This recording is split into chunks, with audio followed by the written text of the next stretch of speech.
আসসালামু আলাইকুম ওয়া রাহমাতুল্লাহ। এই দেখেন আমাদের গ্রামে পাটের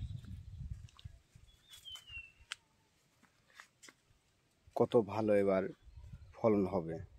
ইনশাল্লাহ আমাদের গ্রামের পাট এবার খুব ভালো ফলন হবে আশা করতেছি আমরা এবার সবাই। এবার ঝাঁকে ঝাঁকে দিনে দিনে বৃষ্টি হওয়ার কারণে পাটের রেজাল্ট খুবই ভালো।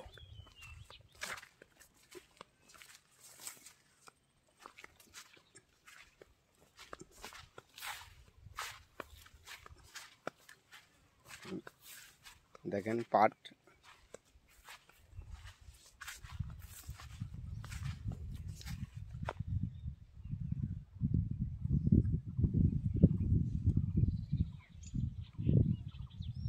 সারা মাঠেই পাট আছে, তিল আছে, সামনে তিল দেখেন, সামনে এটাও তিল দেখেন, পাট নিড়াচ্ছে।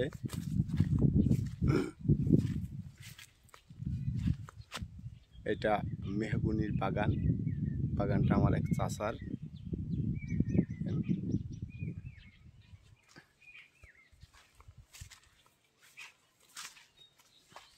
এই দেখেন পাট এবার খুব সুন্দর হয়েছে এবং পাটের শাকগুলা খেতে খুব সুস্বাদু।